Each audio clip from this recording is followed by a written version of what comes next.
Good afternoon again. Did I say it's good to be back? I did. Because it is. And Cord, I'm sorry. But that's you should be used to it by now because the youngest and the strongest always bats cleanup. So, as long as you're the youngest and strongest, hey. Anyway, yeah. The title that I gave this is I'll Take My Chances with God. And I think that's a fair statement, and I think we all concur. And it depends, I guess, on the context, if there is any bad context for taking your chances with God, because that's what we all do. And not that we really think it's a huge risk. Needless to say, it has been an interesting and highly memorable couple of weeks. For those of you that know the reasons that we've not been here, but in some ways that goes without saying, because I suppose every week changes life to some degree. We add another week of experiences to our resume. It's another week lived, and I guess the further we get down the path, the more precious those weeks are. But either way, we do add another week of experiences to our resume, and it's like the old, and I first heard this synopsis, or whatever you want to call it, based on somebody talking about, it was a minister, and he was talking about, and you've heard me say this before, about not remembering, people beating themselves up because they don't remember sermons, or even some of us that give sermons don't remember after long enough time.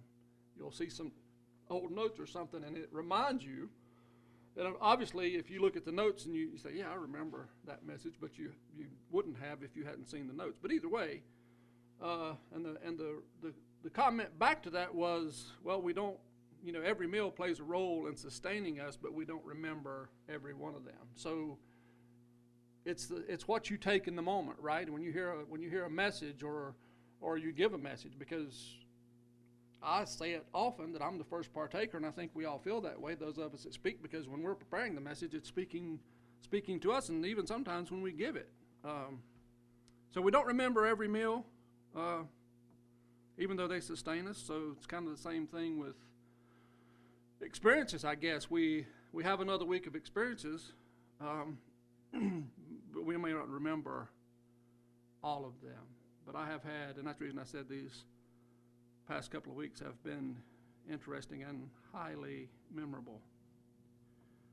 I shared the story a while back of our anniversary meal at the Cafe Marquesa in Key West.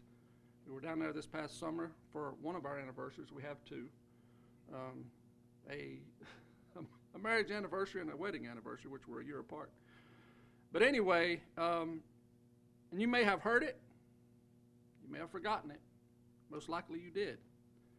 It is not or was not anything of remarkable gravity, but I use it here for an example, because we went to that restaurant on the recommendation of one of my wife's recently discovered brothers. She has two that she lived her whole life not knowing that she had. And one of those brothers said, well, if you go to Key West, you need to go to Cafe Marquesa. I grew up with so-and-so. He's the chef there, blah, blah, blah.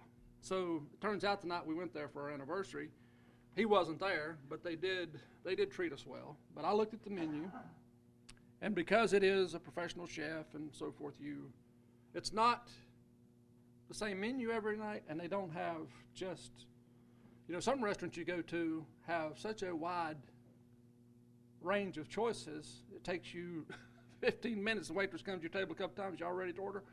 No, because you've already changed your mind 3 times. Oh, they got this. Oh, that looks good. But it was a limited menu, and nothing really on there that I could. And I was ready to leave. I told her, I said, well, I just need to go. We need to go. Well, and she, being the woman that she is, used rationale on me and common sense. Well, let's just stay. And of course, and there was this idea too that I'd always had about when you see things on TV, you see a food show and you see these fancy restaurants, and the people get served, and there's this much food on their plate. It looks great, but you think they paid how much for that? And the plate's like $140 or whatever, and you think, who would give $140 for this much food? Because we're used to these huge portions, and the holes that I have to keep going out on my belt are testimony to that, because the portions are way too big. So I had that too. You go to these places, you pay an exorbitant amount, and you get less food. Doesn't make any sense to me. Okay. Well, long story short, hands down, no competition. Top 3, maybe top 2 of all the meals that I've had in 56 years. As far as the flavor, the tenderness, I don't mean the tenderness of the wait staff. I had a steak. It wasn't very big, or one of us did, because we kind of shared, but man, it was something else. Now, that doesn't take anything, for me, it doesn't take anything away from good old country cooking and comfort food. That's what I grew up on. That's still good stuff. But it definitely gives you an appreciation for what professional chefs can do with food and flavor profiles, and yeah, it's something else. And without ketchup, right? I was just looking for my ketchup. So it's kind of like Yeshua, or Jesus the Christ, is a life professional, right? Wait a minute, that's inaccurate. He's not a life professional. He is a life master of life. And not only the master of life, but the master of abundant life. And then perhaps a master chef too, if you think about it. I don't know what the menu at the marriage supper is, the marriage supper of the Lamb, but I'll have a slam dunk new number 1 of all time for eternity. So in the last 2 weeks, or I should say if the last 2 weeks,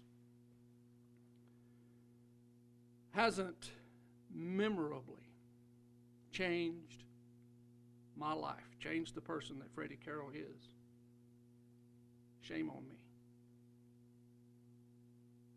First, I had to get shoved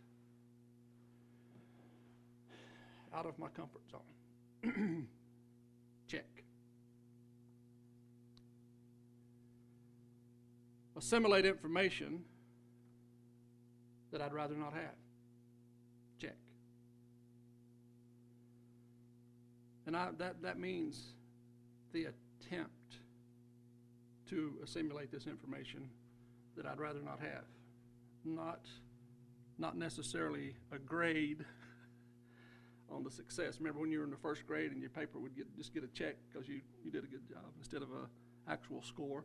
And that's probably still not that way in first grade, but anyway. So on the attempt, not a grade on success. No, once again, the abrupt turns life can dish. Check.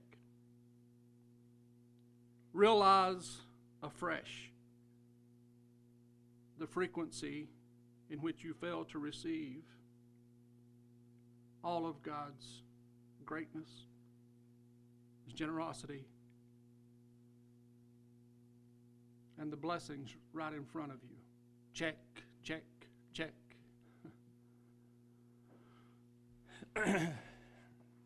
And I sometimes, brethren, wish that my thoughts could be expressed without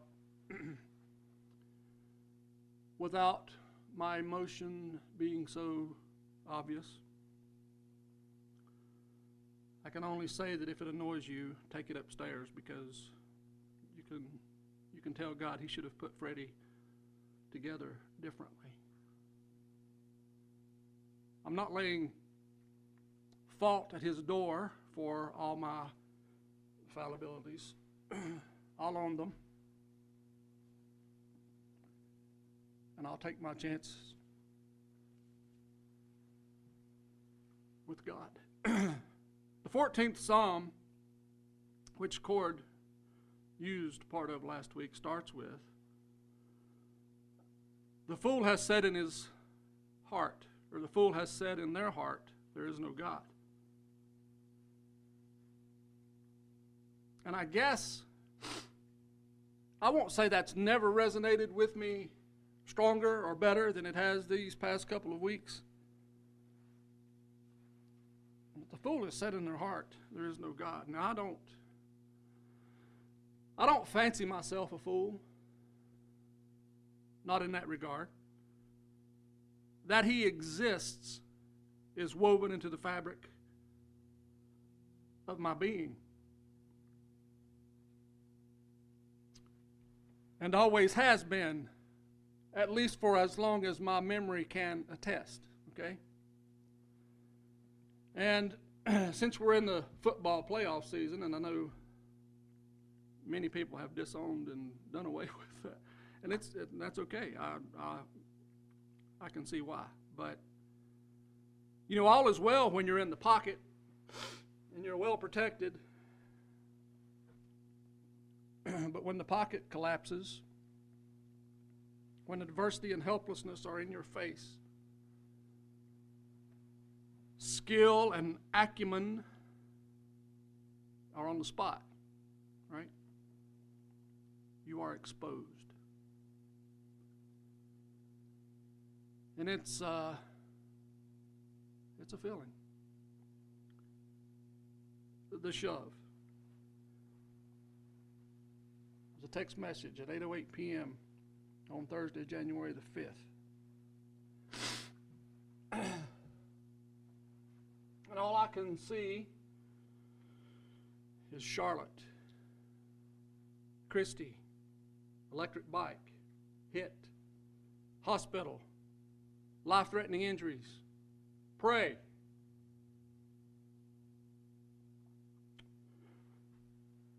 And I don't want this information. I don't want it.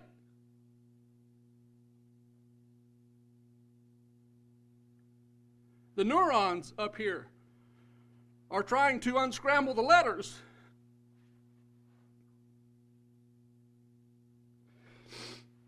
And rearrange it so it looks like something positive.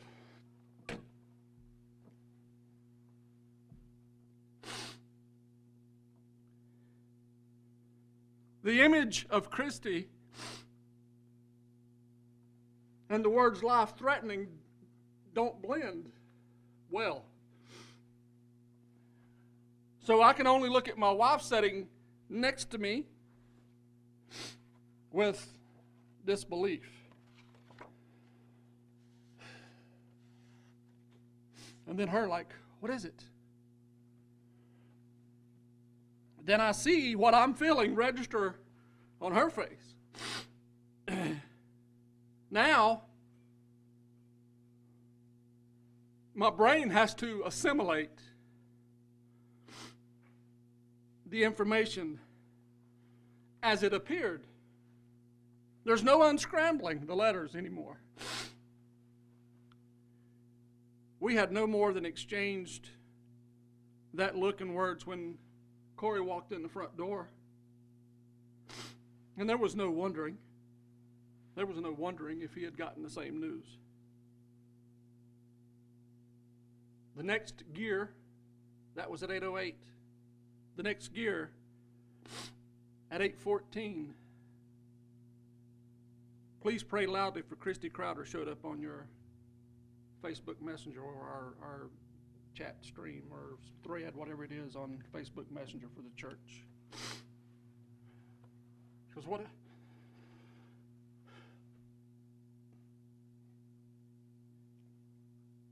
What else do you want? But as many people as possible,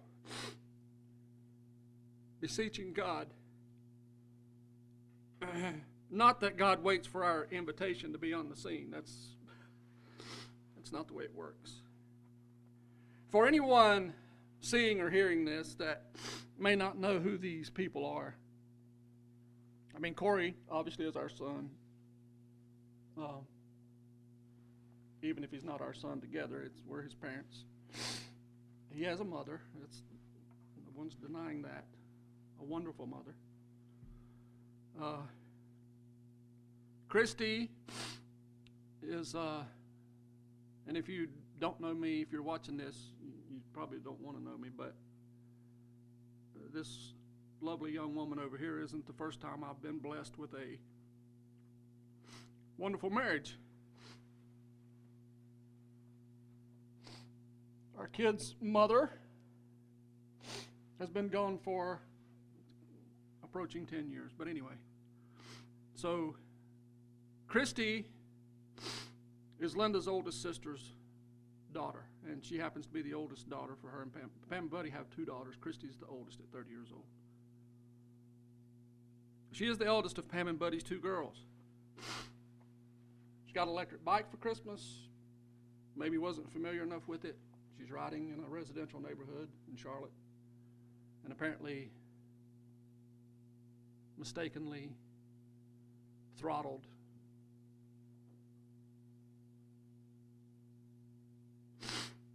and someone else's life was changed as well because the driver of the vehicle, I can't imagine. But anyway, she never regained consciousness. She finished the course. We got to see her that Sunday. They had to keep her hooked up in order for her organs to stay vital because she was an organ donor. So they have this thing where you can, I didn't plan to go into the room, but her mom asked us to. So you speak to her. You don't know whether anything is heard, doubtful, but anyway. And then they line the halls as they roll her. And I know this is kind of morbid, brother, but it's life. And they take her down the hallway so they can begin to harvest her. And it's a wonderful thing. Almost immediately, someone had her heart, someone had her lungs, someone had her kidneys. So the miracle of life, right? It's an honor. It's a memory and an honor walk. And they said it was the biggest turnout they'd ever had at that hospital in Charlotte for one of those. Which no surprise. Yeah. And then, of course, this past Sabbath was the memorial service. But anyway, I wear a bracelet. One of those little, years ago it was the WWJD, and when Lance Armstrong, before he fell from grace, it was Live Strong or whatever it was. This one says #Live Like Christy. Because if you, over the 2 weeks of hearing the testimonies about Christy's life, free spirit, and been places I didn't know she had been, and that's to my shame. But she was one of those people. She graduated from UNCC, decided to stay in Charlotte, ended up buying a little house down there in North Davidson or the NODA community. Apparently was going to town council meetings and just trying to make a difference. And would go, she took up photography, had a little photography business too, and she'd go and she hiked the trail. I forget the name of the trail, somewhere in, it's a 100-mile trail. She went to London and somewhere else to do and I'm jumbling all this up, but needless to say, she wanted to go somewhere and didn't have anybody to go with her. She wasn't afraid to go by herself. And that's one of the reasons why they made these bracelets Live Like Christy, because it seems that she really, embraced life. I have witnessed pain that I never want to experience. Because to me, even in marriage, there is an expectation. There's a knowledge and an understanding that comes with marriage that if you live long enough, because most couples don't die together. I've heard a few instances here lately where couples either died on the same day or close together.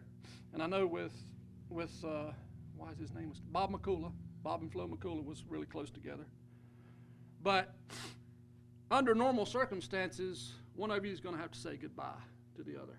That's just something you count the cost, I guess, is part of it. But there is that expectation, even with parents and maybe even siblings and friends. But one of the things I said when we first realized Christy wasn't going to make it is that if I'm an adult when I experience your arrival, and I said too, Christy still holds the record. Everybody thinks their own babies are beautiful because you're supposed to, because you're in love with them when they get into the world. But I remember Linda and I going to the hospital when Pam had Christy and walking down the hall afterwards, and I told my wife, I said, that is the prettiest baby I've ever seen in my life. She didn't even look real. You know, because a lot of times, even my kids, a couple of them, when they were born, it took a couple of days for their head to get round, and, you know, maybe their faces, you know, I mean, sometimes you look at newborns and you think, but most of them turn into beautiful babies after a couple of days, but Christy had just been born either that day or the day before, and I thought, her head's perfect, her skin color's, she's just beautiful. Still, to this day, besides my own, one of the most beautiful babies that I ever seen. But if I'm an adult when you arrive, you are supposed to experience my departure. I'm not supposed to experience you arriving and departing. It's not the way it works. It's not supposed to work that way. Burying a child, burying your child is absolutely unnatural. Anytime, any circumstance, but to suddenly and tragically have them gone. I do understand, brethren, people go through this every day. This isn't an exclusive event, and that's not the reason I'm sharing it with you. This is my perspective from this event. I've seen the unimaginable pain, felt sorrow and disbelief. But I have also seen God. I had to realize that a blessing was right under my nose, and I failed to receive it.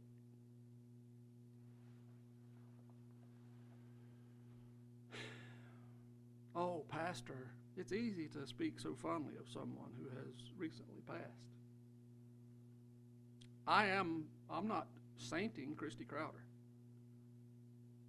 but she would have been a blessing, or more of a blessing in my life if I would have allowed her to be. Now, I don't have her dad's consent to share this, but it's on a public domain, so hopefully it's okay and I won't be in any violation. And I'm not going to share the whole thing because there were several things posted during those days after and still. But this is one where he's talking about a picture. He's sitting in a chair with his two girls when they were small, and he's kind of explaining the picture and some of the stuff Caitlin, the younger daughter, had pointed out to him that he hadn't realized about the picture. But at the bottom, and this is just, remember, this is just a couple of days after having to realize on his birthday.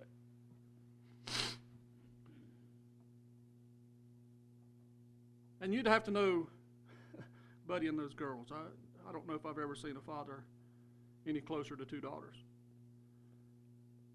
But he says at the bottom of it, I surrender my girls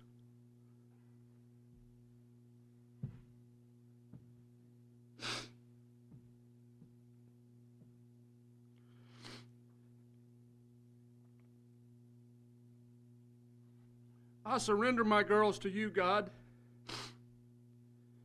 giving you all the glory to the healing that is to come, that has already been done. You are my hope.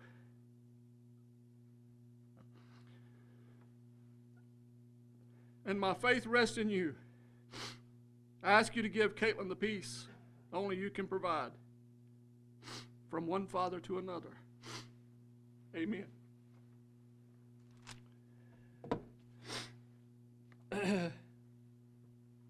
Relationships have been improved. There has been many conversations over the last couple of weeks. Now, people have conversations. It's kind of like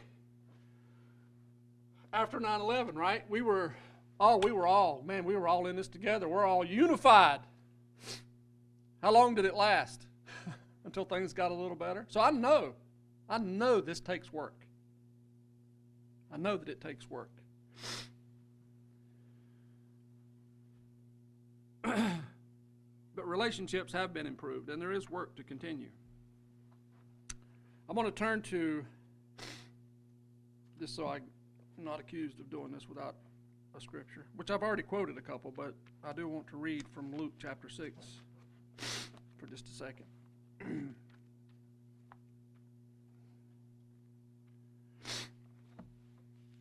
Just a couple verses. Luke chapter 6, 37 and 38. Luke 6, verse 37 says, do not judge, and you will not be judged. Do not condemn, and you will not be condemned. Forgive, and you will be forgiven. Give, and it will be given to you. A good measure, pressed down, shaken together, and running over, will be poured into your lap. For with the measure you use, it will be measured unto you. I'm shoved out of my comfort zone.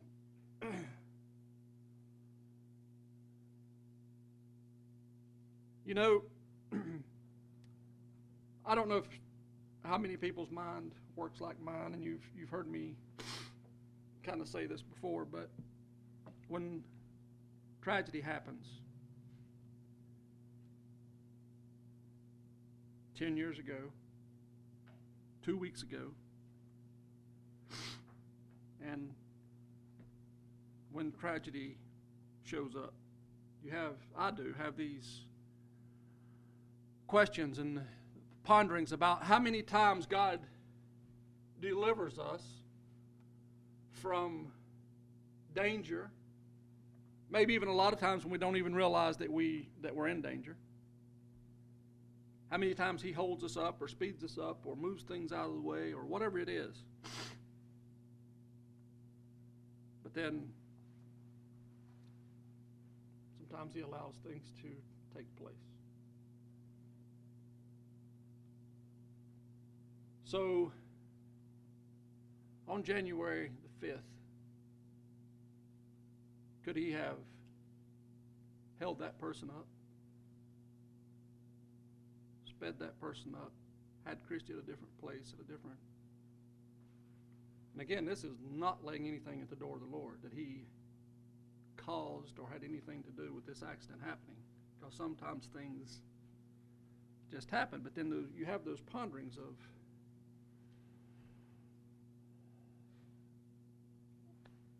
I've thought about it this way. If God happened to be watching Christy on that afternoon, she just talked to her mother within the hour before this happened and said she took her bike out for a ride, but it's getting a little cold. I'm going to go back home and get a coat. Now, whether this was on her way back home, I'm assuming it was, or maybe, I don't know if she had her coat, maybe she'd already went back and got her coat. Either way. But God knows, and sees. I believe that. I've said it 1,000 times. I don't believe God is a puppet master and He's dictating everything that we do. But God's will gets done. And you want to say, why?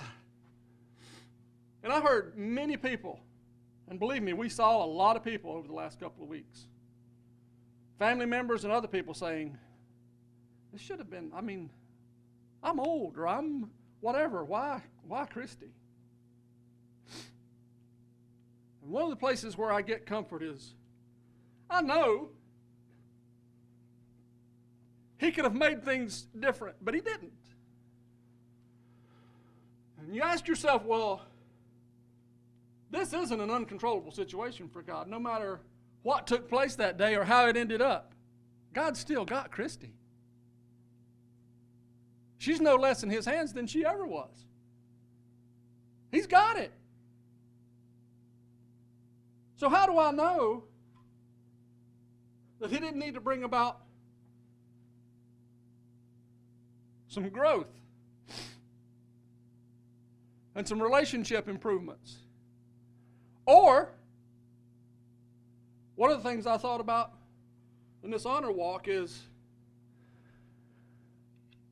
memory walk, whatever it's called, both. Maybe God looked at Christy and said, she's okay. But maybe He wasn't done with the person in whose chest her heart now beats. Maybe He wasn't done with the person who's breathing in her lungs. I've still got work to do with those people. And I know Christy's a match. We don't know those things. What we do know is that God goes before us and He comes behind us. And we must trust Him with the plan, even when it's painful. Because God knows better. And I'm not saying that was His plan or that was His thought. But I know if God had been looking at that situation and said, not today. But He didn't. And His hand may have been on her from the time that car impacted, and she never knew anything about it. That's all of our hope, that she never knew anything about it. Yeah.